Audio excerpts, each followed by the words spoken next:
सो hey guys, आज मैं जिस मूवी को एक्सप्लेन करने वाला हूँ वो एक सच्ची घटना पर आधारित है, जिसकी स्टोरी शायद आपने कभी न कभी जरूर सुनी होगी। और रियलिटी में वहाँ क्या और कैसे हुआ था, ये हमें इस मूवी के जरिए दिखाया गया है। दोस्तों, अगर आप इस मूवी को मूवी की तरह ना देखते हुए इसकी रियलिटी को इसमें देखते हैं तो ये मूवी आपके होश उड़ा देंगे।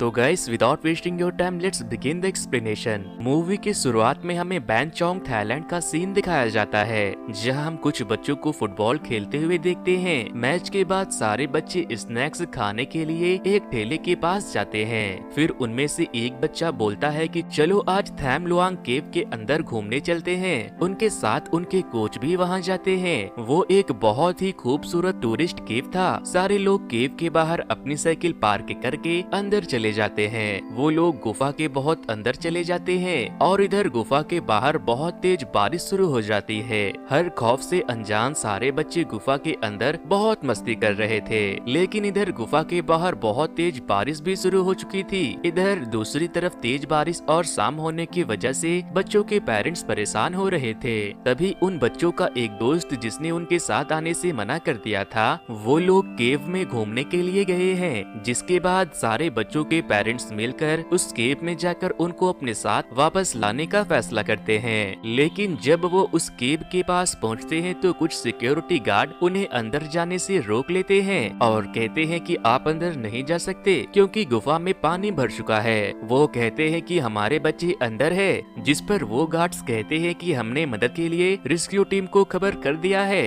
थोड़ी ही देर में वहाँ के गवर्नर और काफी सारे अधिकारियों के साथ बहुत से स्कूबा डाइवर्स भी पहुँच जाते हैं। डाइवर्स अपने सूट पहनकर गुफा में चले जाते हैं। वो गोताखोर गुफा के चेम्बर नंबर 3 में पहुंच जाते हैं, जो एंट्रेंस से ऑलमोस्ट 800 मीटर अंदर था। लेकिन उन्हें वहां कुछ भी नहीं मिलता। गुफा के अंदर नुकीले चट्टान और बहुत छोटे छोटे रास्ते थे, और तो और वहाँ पानी का प्रेशर भी बहुत ज्यादा था, जिससे कि एक गोताखोर बहुत ही बुरी तरह से घायल भी हो चुका था, जिस वजह से सारे गोताखोरों को वापस आना पड़ता है। वो बाहर आकर बताते हैं कि वहाँ हमें कोई भी बच्चा नहीं मिला। ये सुनने के बाद सारे बच्चों के पेरेंट्स का रो रो कर बहुत बुरा हाल हो रहा था। और इसी तरह सुबह हो जाती है। सुबह होती है तो मिनिस्टर उस जगह पर आते हैं और उस गवर्नर से कहते हैं कि वो बच्चे जिंदा है या नहीं, इसकी मुझे किसी भी हाल में रिपोर्ट चाहिए, वरना इसी हफ्ते मैं तुम्हारा ट्रांसफर करवा दूंगा। जिसके बाद गुफा से पानी निकालने के लिए वहाँ बड़े बड़े पंप लगाए जाते हैं, लेकिन वहाँ बारिश कम होने का नाम ही नहीं ले रही थी। फिर हम एक वाटर इंजीनियर को देखते हैं। वो बैंकॉक से अनऑफिशियली, मतलब के बिन बुलाए, स्पेशली उन बच्चों को बचाने चले आए थे।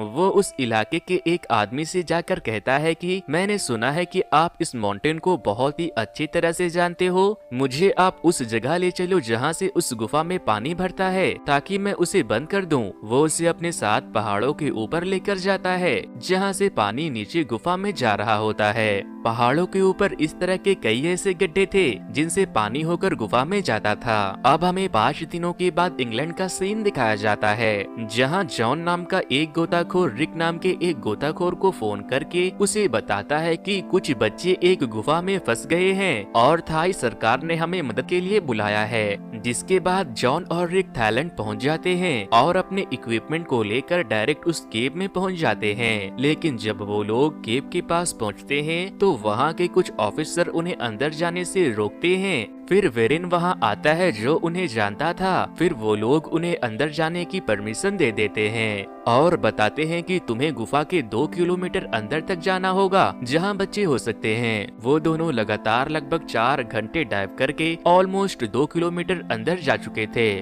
और तभी वहाँ पानी के साथ साथ बहुत बड़े बड़े पत्थर भी अंदर आने लगते हैं, जिस वजह से जॉन और रिक हार मान जाते हैं और वापस लौटने का फैसला करते हैं। बाहर आने पर वो गवर्नर से मिलते हैं और कहते हैं जितना हो सका हम लोग उतना अंदर गए, लेकिन बच्चे हमें कहीं नहीं दिखे। गुफा के बाहर ही एक प्रिंसेस नामनोंग नाम की एक लड़की का टेम्पल होता है और ये पहाड़ उसी का था। लोगों का मानना था कि प्रिंसेस गुस्सा हो गई और उनके आंसुओं ने ही उन बच्चों को वहाँ फंसाया है। इसी तरह 7 दिन हो चुके थे। फिर एक मीटिंग की जाती है जिसमें रिक कहता है कि हम और अंदर जा सकते हैं, लेकिन गवर्नर कहते हैं कि हम और कोई खतरा नहीं मोल सकते, फिलहाल हमें बारिश रुकने का इंतजार करना होगा। अब हम उस वाटर इंजीनियर को देखते हैं। गवर्नर उससे मिलने में जाते हैं तो वो कहता है कि अगर हम पानी को खेतों की तरफ मोड़ दे तो हमें ज्यादा आसानी होगी। जिसके बाद गवर्नर के लोग उस खेतों के मालिकों से खेतों में पानी छोड़ने की परमिशन लेने के लिए जाते हैं और वो फार्मर्स उन बच्चों को बचाने के लिए अपने फसलों को बर्बाद करने की इजाजत दे देते हैं। फिर हम एक पुजारी को देखते हैं। अब 9 दिन हो चुके थे और आज फाइनली बारिश रुक चुकी थी और उस वाटर इंजीनियर ने कुछ लोगों के साथ मिलकर गुफा के अंदर के पानी को काफी कम कर दिया था। जिसके बाद रिक और जॉन एक बार फिर से गुफा के अंदर जाते हैं और फिर काफी घंटों तक तैरने के बाद फाइनली उन्हें वो बच्चे मिल जाते हैं। उन सारे बच्चों को इंग्लिश नहीं आती थी, लेकिन उनमें से कुछ थे जो उनकी बातों को समझ सकते थे। वो बच्चे इशारे से उन्हें बताते हैं कि हमें भूख लगी है। जॉन उनसे पूछता है कि तुम लोग इतने दिन तक कैसे जिंदा बच पाए। वो उन्हें बताते हैं कि हम सब एक टीम है और हम अपने कोच की बातें मानते हैं। वो हमें मेडिटेट करना सिखाते हैं। वो बच्चे वहाँ से बाहर निकलने के लिए कंटिन्यू खुदाई भी कर रहे थे। फिर जॉन उनसे कहता है कि हम कल तुम्हें यहाँ से वापस लेकर जाएंगे और तुम्हारे लिए खाना और डॉक्टर भी लाएंगे। और फिर जॉन और रिक वहाँ से वापस लौट जाते हैं। वो बच्चे चेम्बर नंबर 9 में थे जो एंट्रेंस से लगभग 2.5 किलोमीटर अंदर था, जहाँ तक पहुँचकर वापस आने में जॉन और रिक को 6 घंटे 12 मिनट लग गए थे। जॉन वापस आकर जब सबको बताता है कि हमने बच्चों को ढूंढ लिया है और वो सारे बच्चे जिंदा है तो सब बहुत खुश होते हैं। सारे लोग जॉन और रिक को देखकर बहुत खुश हो रहे थे। अपने बच्चों को जिंदा देखकर उनके पेरेंट्स भी बहुत खुश होते हैं, लेकिन सबसे बड़ी प्रॉब्लम तो उन्हें वहाँ से जिंदा निकाल पाने का था। फिर जब गवर्नर उनसे मिलने आते हैं तो रिक कहता है कि बच्चे मिल तो गए हैं, लेकिन किसी भी बच्चे को वहाँ से जिंदा निकाल पाना मुमकिन नहीं है। गवर्नर कहते हैं कि हमारे सबसे एक्सपर्ट डाइवर वहाँ जाएंगे, जिस पर रिक कहता है कि हम 30 साल से डाइविंग कर रहे हैं, लेकिन हमें ही वहाँ तक जाने में अपनी जान दांव पर लगानी पड़ती है और वो तो बस बच्चे हैं, उन्हें वहाँ से जिंदा निकाल पाना मुमकिन ही नहीं है। फिर जॉन और रिक थाईलैंड के कुछ डाइवर को वहाँ तक जाने का रास्ता बताते हैं, जिसके बाद वो लोग उन बच्चों तक पहुंच जाते हैं और उन्हें खाना देने के साथ साथ उनका चेकअप भी करते हैं। गुफा के अंदर का ऑक्सीजन लेवल बहुत ही तेजी से कम हो रहा था, जिसके बाद एक डॉक्टर और कुछ डाइवर्स वहीं रुक जाते हैं और नेवी सील के बाकी डाइवर्स वापस लौट आते हैं। फिर रिक जॉन से कहता है कि क्यों ना हम मदद के लिए डॉक्टर हैरी को बुलाए और फिर वो लोग हैरी के साथ साथ क्रिस और जेसन को भी बुलाते हैं। जेसन और क्रिस दुनिया के मशहूर गोताखोरों में से एक थे, लेकिन डॉक्टर हैरी एक एनेस्थीसिया स्पेशलिस्ट थे। 14वें दिन क्रिस और जेसन भी वहां पहुंच जाते हैं और वो दोनों बच्चों के लिए वहां पूरे हफ्ते भर का सारा सामान लेकर अंदर जाते हैं। वो अपने साथ एक डायरी भी लाए थे जिसमें बच्चे अपने पेरेंट्स के लिए लेटर लिखते हैं। उनका कोच कहता है कि सारे लोग मुझे ब्लेम कर रहे होंगे, उन सब लोगों से कहना कि मुझे माफ कर दे। फिर जब हैरी वहां आता है तो वो लोग अपना प्लान उसे बताते हैं, जिसे सुनने के बाद हैरी कहता है नहीं, ऐसा करना गैर कानूनी है, वो बच्चे मर जाएंगे। जिसके बाद रिक कहता है कि अगर नहीं किया तो वैसे भी मर जाएंगे। उनके प्लान के बारे में अभी आपको थोड़े ही देर में पता चल जाएगा। फिर कुछ थाई ड्राइवर्स बच्चों के लिए वहाँ डाइविंग सूट लेकर जा रहे थे, तभी उनमें से एक ड्राइवर की चट्टानों में फंसकर मौत हो जाती है। उसके मौत से सारे लोग बहुत डर जाते हैं और अब सबको ये एहसास हो चुका था कि जब एक इतने अनुभवी ड्राइवर के साथ ये हो सकता है तो उन 12 बच्चों और उनके कोच के लिए वहाँ से निकल पाना कितना मुश्किल होगा। इसी बीच हैरी को एक कॉल आती है और उसे पता चलता है कि उसके 88 साल के डैड की तबीयत बहुत खराब है। फिर दुनिया के अलग अलग हिस्सों से आए डाइवर्स गवर्नर को अपना प्लान बताते हैं। वो कहते हैं कि हम बच्चों को पूरा बेहोश करके एकदम एक सामान की तरह वहाँ से बाहर कैरी करके लाएंगे। गवर्नर कहता है ये आइडिया कितना काम करेगा, जिस पर हैरी कहता है मैं कुछ कह नहीं सकता क्योंकि इससे पहले मैंने या किसी ने भी इसे ट्राई नहीं किया है। अगर डोज ज्यादा हुआ तो उनकी जान जा सकती है और अगर कम हुआ तो उन्हें बीच में ही होश आ जाएगा, इसीलिए हमें उन्हें बीच बीच में डोज देते रहना होगा। इधर दूसरी तरफ हम वाटर ऑफिसर को देखते हैं जो बहुत से वॉलेंटियर्स को पहाड़ों के ऊपर ले जाकर उनसे कहते हैं कि इससे पहले वापस से बारिश शुरू हो जाए हमें बारिश के पानी को पूरी तरह से खेतों की तरफ मोड़ना होगा। गवर्नर कहता है ठीक है, ये बात किसी को भी पता नहीं लगनी चाहिए, यहाँ तक के बच्चों के घर वालों को भी नहीं। आगे क्या होगा किसी को कुछ भी पता नहीं था, बस सारे लोग अंधेरे में तीर मार रहे थे। 16वें दिन गुफा के बाहर खड़े सारे टीवी और न्यूज वालों को को वहाँ से हटा दिया जाता है ताकि उन्हें ये पता ना चल सके कि वो वहाँ कर क्या रहे हैं। मिशन के कैप्टन सबको गुड लक करते हैं और सारे डाइवर्स के साथ साथ कुछ थाई डाइवर्स भी अंदर जाते हैं। चैम्बर नंबर 5 तक बिजली की तारें बिछाकर वहाँ गैस टैंक भी रख दिया था।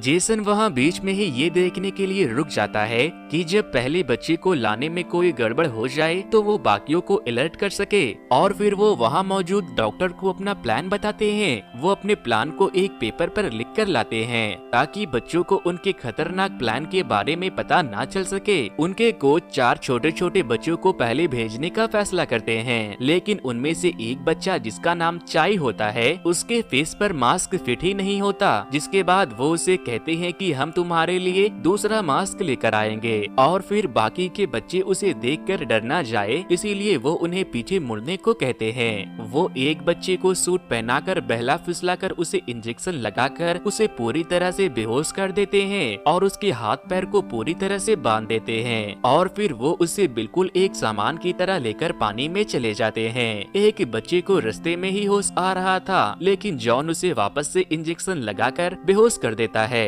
वो लोग चेम्बर नंबर 5 में पहुंचकर अपना ऑक्सीजन टैंक चेंज करते हैं और अपने आगे के जर्नी को कंटिन्यू करते हैं। जब पहला बच्चा गुफा से बाहर आता है तो उसे स्ट्रेचर पर लेटाकर उसे ऑक्सीजन मास्क पहनाकर बाहर निकाला जाता है। इस दौरान उन लोगों ने बच्चों को अम्ब्रेला से कवर करके रखा था। फिर उस बच्चे को एम्बुलेंस में बैठाकर हेलीकॉप्टर के थ्रू हॉस्पिटल भेज दिया जाता है। इसी तरह से वो पहले दिन में टोटल 4 बच्चे को सही सलामत गुफा से बाहर निकालने में कामयाब हो जाते हैं। लेकिन बच्चों को पेरेंट्स को ये नहीं बताया जाता कि कौन सा बच्चा बाहर आया है। वो उन्हें ऑपरेशन कंप्लीट होने के बाद ही इसके बारे में बताने का फैसला करते हैं। रात को फिर वो लोग इकट्ठा होते हैं और उन्हें ये यकीन ही नहीं हो रहा था कि उन लोगों ने ये कर दिखाया। ये खबर पूरी दुनिया में फैल चुकी थी और पूरी दुनिया की नजर इस रेस्क्यू ऑपरेशन पर थी। रात को फिर सारे ड्राइवर्स आराम करते हैं और 17वें दिन वापस से अपने मिशन पर निकल जाते हैं। इधर पहाड़ी के ऊपर हम उन वॉलंटियर्स को देखते हैं जो गुफा में पानी जाने से रोक रहे थे।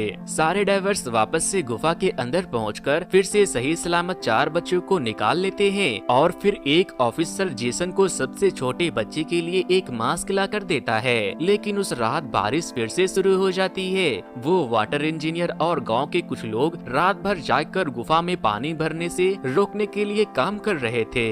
अगली सुबह जब रिक वापस से अपने मिशन पर निकलता है तो कहता है कि आज वापस से गुफा में पानी भर चुका होगा। अगर पॉसिबल होगा तभी हम अंदर जाएंगे, वरना मुझे वहाँ जाकर मरने का कोई शौक नहीं है। उस गुफा में पानी तेजी से भर रहा था, लेकिन रिक कहता है ठीक है हम जाएंगे। जब वो वहाँ पहुँच जाते हैं तो वो डिसाइड करते हैं कि आज हम सारे लोग यहाँ से निकलेंगे। वो छोटे बच्चे को मास्क पहनाते हैं, लेकिन वो उसे पूरी तरह से फिट नहीं होता। जेसन कहता है कि मैं इसे संभाल कर लेकर जाऊंगा। फिर वो उनके कोच के साथ साथ बाकी के सारे बच्चों को भी वहाँ से लेकर निकल जाते हैं। सारे बच्चे वहाँ से निकल चुके थे, लेकिन थाई डाइवर्स और डॉक्टर के साथ साथ हैरी अभी भी वहीं थे।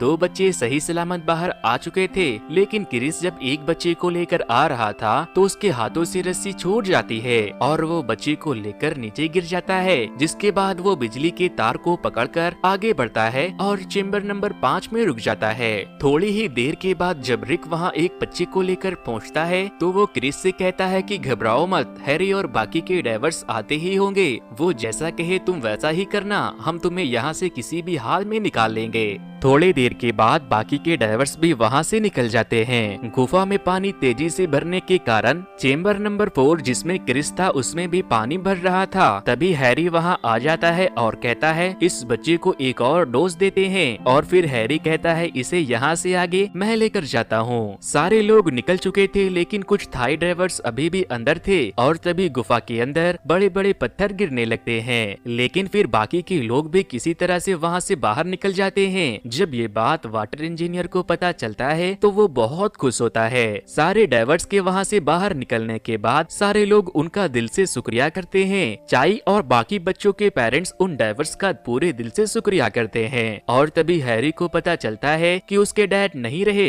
इस पूरे घटना में बस एक थाई डाइवर समान गुनाम की जान गई थी। उसे याद करते हुए उनके कलीग बहुत दुखी होते हैं। मूवी के एंड में हम सारे बच्चों के साथ साथ उनके कोच को हॉस्पिटल में सही सलामत देखते हैं और फिर वो वहाँ से निकलकर चाय की बर्थडे को सेलिब्रेट करते हैं। तो दोस्तों क्या आपने इससे पहले